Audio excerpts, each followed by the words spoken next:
Alright, so I just wanted to quickly go over the Dwarf Cavendish variety. When young, the plant makes very beautiful leaves. It has this beautiful pattern on it. But as the plant starts to age, and this goes for all the Dwarf Cavendish banana pups. You see I have a group back there. Here's a group up here. This is the original, what the original was that all those came from. You can see as it starts to age, it basically starts to lose the pattern. So that's just a sign of maturity in the plant itself. A couple of uses of this variety. Before you can even get to a harvest, you need to get it to at least to the second season. And I believe in the second season, in the second growing year, it'll produce its flower and its fruits. So it's supposed to be a quick growing variety. You just have to manage to get it through the winter time. How I like to use this variety, the leaves itself, you can cook with them, but I specifically like to eat on them. I serve like rice dishes on it, like stir-fried rice, and I just serve it straight onto the banana leaf. I wash the leaf off, of course. The leaves are water resistant, so they don't soak up water or anything, so they're real easy to clean. Just literally rinse them and sit them on the table. It's a real fast growing variety. As you can see, there's plenty of Dwarf Cavendish banana pups in here. There's at least 5 or 6 in this bag. Here's a fresh one. You can see it right there, the stem, the pseudo stem. It's supposed to have a flavor similar to the grocery store bananas, but I haven't gotten it to harvest yet because I'm just, my worst skill in gardening is trying to protect things through the winter time. But this year I'm gonna work on developing that skill to the highest extent. So I'm gonna make sure I protect my Dwarf Cavendish plants to ensure that I can get a harvest next season, because I've been looking forward to eating this variety for about 3 or 4 years now. So the rhizomes survive the winter. It's just the pseudo stems tend to die back, which just basically sets you back 2 years every time it dies back.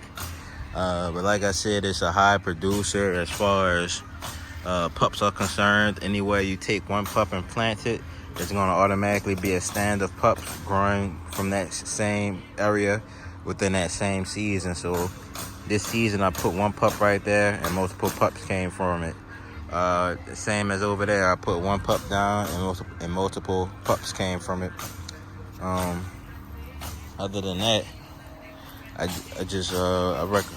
recommend growing it for the flavor, because if it's like the bananas that I'm thinking of in the grocery store, then it's a real sweet variety, but it's probably not sweeter than like the baby bananas and whatnot, but it's close. And since it's homegrown, you can actually harvest it when it's ripe. So if you want a fast growing or a mildly fast growing banana, because there's also bananas called short cycle bananas, and those bananas can grow, they can produce a flower within the same year, if I'm not mistaken.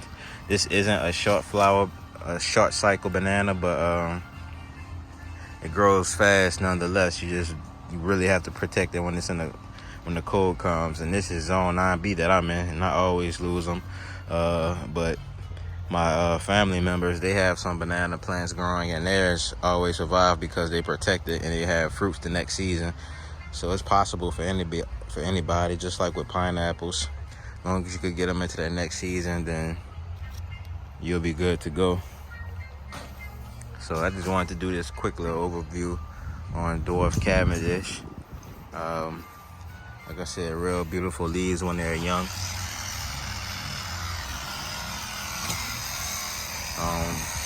And I'm gonna basically, I have some rice on the stove right now. I'll include a snapshot of the dish of it being served on a banana leaf.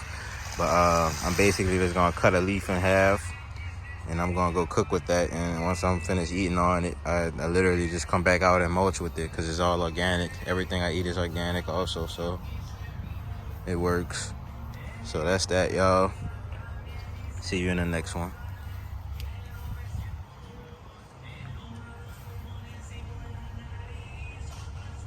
And these are growing in 15-gallon grow bags. There was one plant in there, and it shot off a lot of pups, and they're all getting large. It's best to keep them separated, but I didn't pick them as they were growing. Once they get larger, it's kind of harder to separate them without sacrificing some of your roots, which I'm not trying to do right now. I want them to grow as fast as possible. Carrot for the stir fry.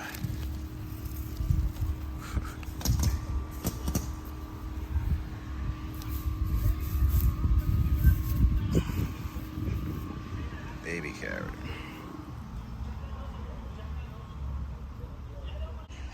Okay, so now I'm getting ready to harvest half of a banana leaf.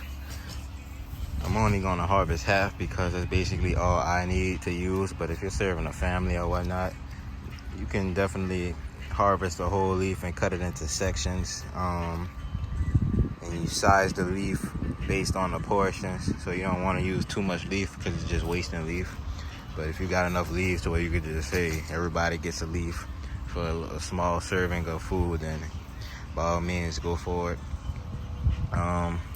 So when I choose my leaves, I basically try to avoid the ones like this that have the tears in them, which is basically due to wind. I can see this side doesn't have any tears, so I possibly actually could use this one. It's just I'll have to migrate most of the food to the left side of that leaf. This one right here, that seems to be perfect because it only has one tear, and that's right in the middle, right here. And then there's no tears on this end, so I can use that tear in the middle as a guide to know how much I need to cut off. And basically that size leaf is perfect for my needs. So I'm opening it up, and my meal will fit perfectly onto this.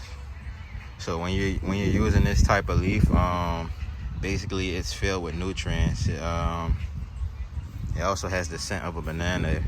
If you smell where it's cut at or torn at, especially the Pisang Ceylon variety. Now this is Dwarf Cavendish, but you could do this with any banana variety, even the varieties that don't produce edible bananas. But this specifically is an edible banana, and that's all I really grow is edible bananas. So I have Dwarf Cavendish, Pisang Ceylon, and I may have others if they survived the winter. I just gotta go check my farm out. But basically there's nutrients inside of this leaf when it's subjected to heat, such as when you put steaming hot stir fry onto it, or any type of dish that's not super liquidy.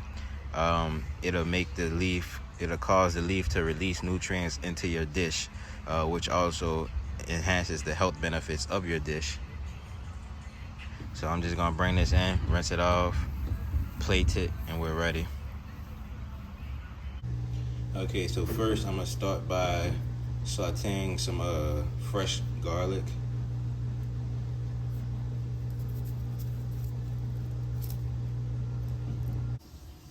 So it's probably not necessary, but I like to cut that root end off. And we're just gonna thinly chop that.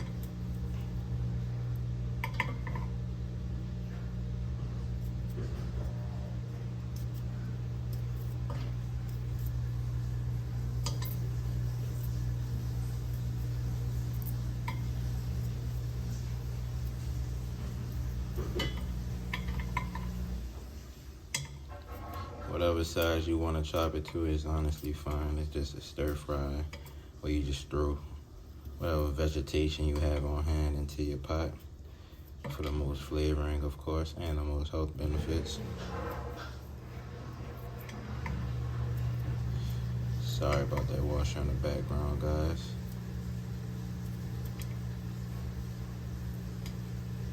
So I never really made a cooking video with y'all, but I think I might start doing harvesting and cooking videos. I work on movie sets, and I just started back yesterday. I'm hoping to have it back full time, but I learned a lot from the chefs and all that, different dishes and whatnot. So I hope to share some of those dishes with y'all that I'm learning when I'm on the movie sets. So about to start sauteing. And just because this garlic is so mild, I added an extra clove into there. Add some extra virgin olive oil.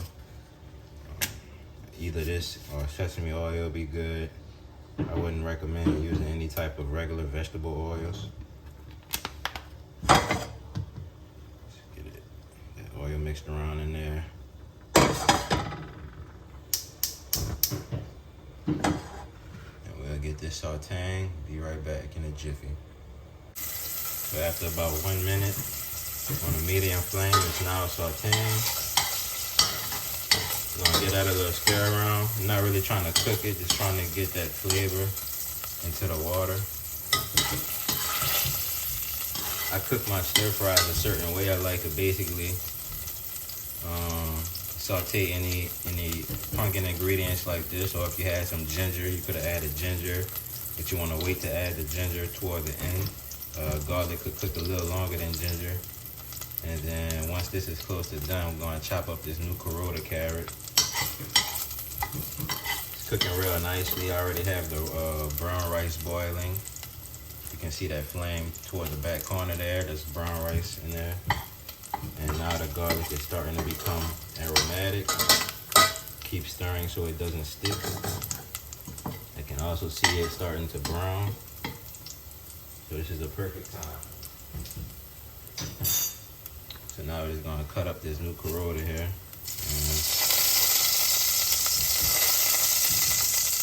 If you have water on the carrot, if you rinse the carrot, be careful because that water could pop back onto you.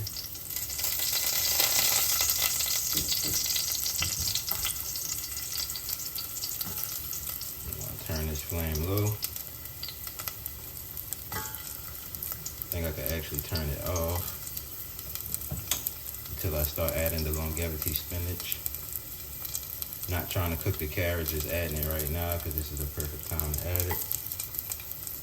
And it'll absorb some of those garlic flavors. All right. If I had some ginger on hand, I do have ginger in the garden, but if I had some that I could spare, I definitely would have added it. All right, I'm about to get the longevity spinach washed and add it to the pot. Okay, now I'm adding some water just to stop the garlic and carrots from cooking any further. I want to be absolutely careful. It's about that much water. I'm not sure how big this bowl is. All right, be right back. Okay, so I basically harvested a colander full of longevity spinach, and I just like to break them crispy leaves up. Just drop them into there. I pre-rinsed them already.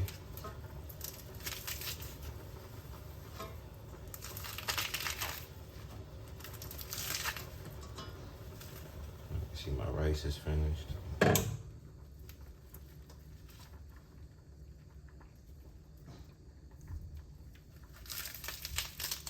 And I also have some Italian oregano that I just harvested too. So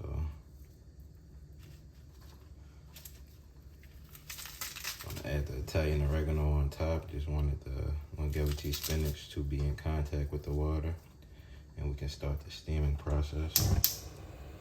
Get the water heated up. And then just harvested a little bit of Italian oregano. A lot of health benefits in this little herb. I like to eat it as if it's a vegetable. I don't eat it in the quantities that I might eat longevity spinach, but I do eat it in large enough quantities. Especially when I'm not using other vegetables, I tend to add a little more oregano. I tell myself that a little more won't hurt. It's not like some other herbs that can have ill effects on the body if you take too many. But this herb right here is perfect. It has a high nutrient content, a lot of protein, all type of nutrients in it. And I basically like to add it to the top of the dish because I want to preserve as many nutrients as possible. So I'll finish this and I'll come back I'm gonna finish this, cover the pot, strain the rice, and then we're gonna come back when it's time to add the rice and some seasonings. Pot is halfway covered so it can steam and release some of that water that's boiling at the bottom. Now we're just basically cleaning out the brown rice. I like to use brown rice because it's much healthier than white rice, but I also love to use red rice and black rice because it's much healthier than brown rice. Basically rinsing your rice off will get the extra arsenic out of there, which makes the dish that much more healthy for you. I like to run the water through it until it's clear. So I might rinse some of that out. Then when I see it start clearing up, I add the colander, and then I'll further rinse it off in the colander, and then that's a clean rice. And we wait until the vegetables are wilted, and then we'll add the rice and some seasoning.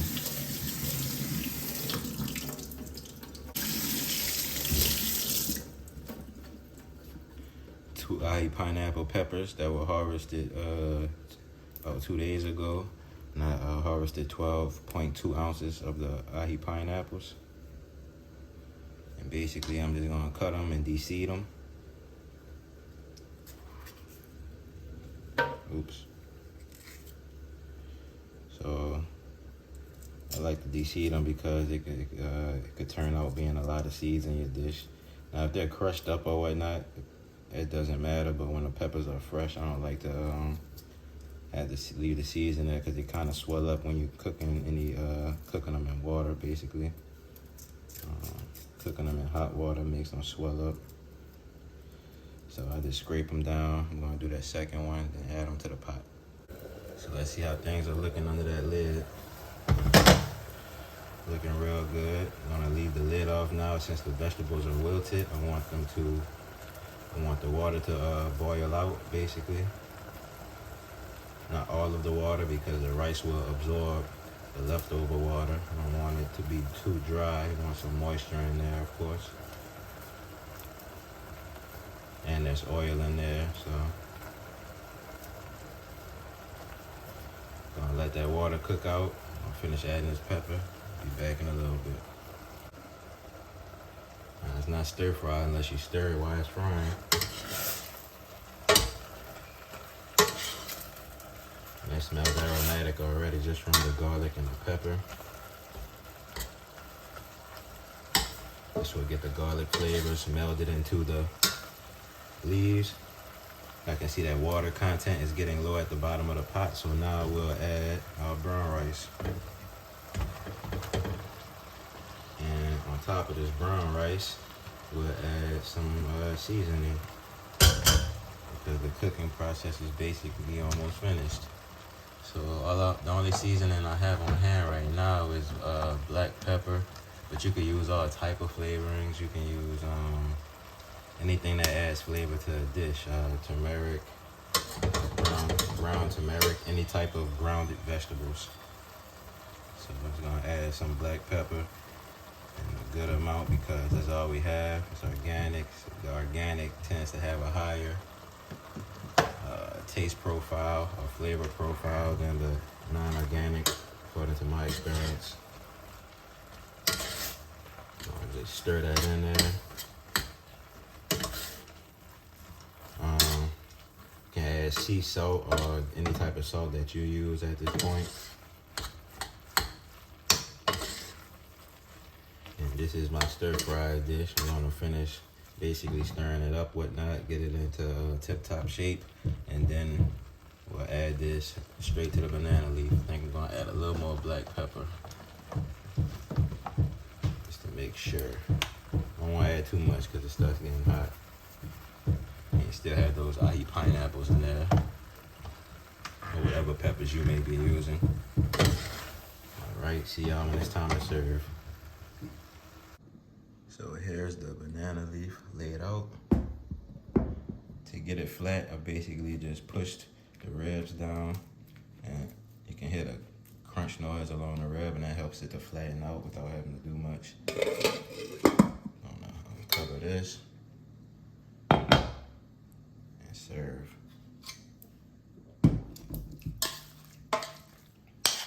Some things I could have added extra, maybe some extra carrots or any other vegetables that I may have had. I could have added some sisu spinach, since that's a different variety than or a different plant species than than longevity spinach, just for the added health benefits. Could have added some onion, green onions. Could have added chives. Could have added onion powder, any type of flavorings that you may like or have on hand. That's how I like to make my stir fries. So you can see that fit real nicely on that banana leaf there. Have my fork ready, and I'm about to dig in. See y'all in the next one.